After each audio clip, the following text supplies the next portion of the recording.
mencoba menalar, misalnya dari pengertian umum itu, kemudian coba kita menurunkan konsep-konsepnya, menyebutkan contoh, menyebutkan poin-poinnya. Berarti kita memakai model penalaran deduksi.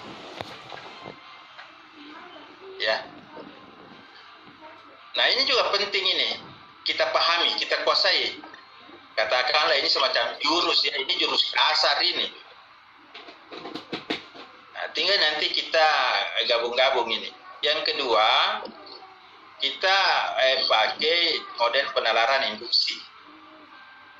Dari khusus ke umum, ya. Kita mengemukakan contoh-contoh, mengemukakan kasus-kasus, melihat permasalahan-permasalahan. Akhirnya kita mengatakan, wah ini sedang terjadi seperti ini. Kita menyimpulkan secara umum. Jadi dari pertimbangan-pertimbangan khusus, kita menyimpulkan secara umum. Itu model penalaran induksi, ya, atau induktif. Nah, model penalaran yang ketiga yang banyak juga kita pakai itu model dialektika yang tadi disebut oleh Pak Nurdin. Dialektika itu model dialog, ya, model dialog yang dikembangkan oleh Socrates pada zaman dulu, pada zaman filsafat, itu berdialog untuk menemukan kebenaran. Kemudian itu ditarik oleh Hegel, ya, menjadi sebuah mode berpikir yang disebut dengan dialektika, dengan 3 mode, dengan 3 tahap, ya, tesa, antitesa, sintesa. Jadi kita sebut dulu apa ini yang kita inginkan, Recording in progress. fenomena-fenomena yang kita harapkan, fenomena-fenomena yang ada di depan kita, yang sesuai keinginan atau fenomena yang terjadi. Kemudian kita jelaskan fenomena yang tidak ada. Wah, ini belum terjadi begini. Tadi itu bahwa ini sekarang terjadi begini. Yang tidak ada ini, yang tidak terjadi ini, belum ada etika. Atau sesuatu yang tidak sesuai harapan, kita kemukakan.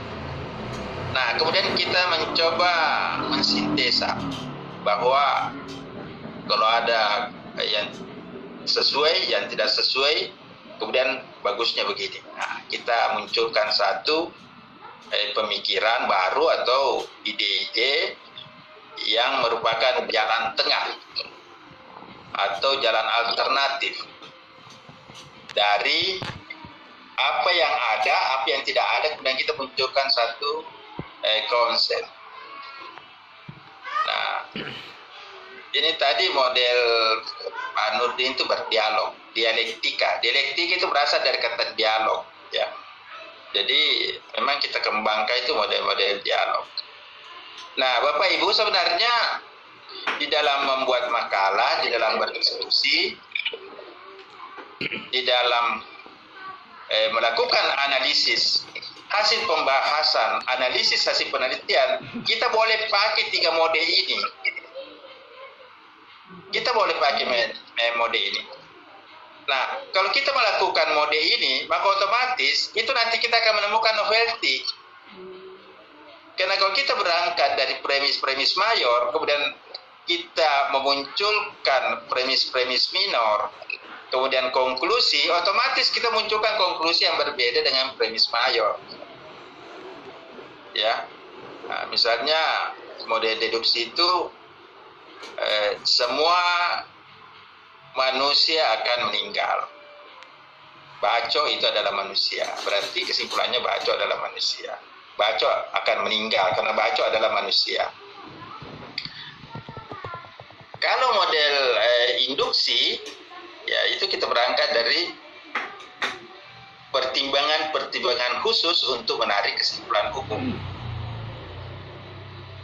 Kita lihat di kelas, di satu kelas ada 20 siswa. Si A dapat nilai 80, si C, si B dapat nilai 85. Kita lihat semua, oh hampir tidak ada yang dapat nilai di bawah 70.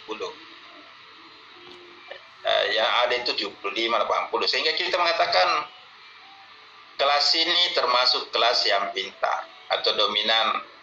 Karena kita lihat itu tadi, peserta-pesertanya itu nilainya rata-rata tinggi. Sehingga kita menyimpulkan kelas ini termasuk kelas yang pintar. Nah, yang lebih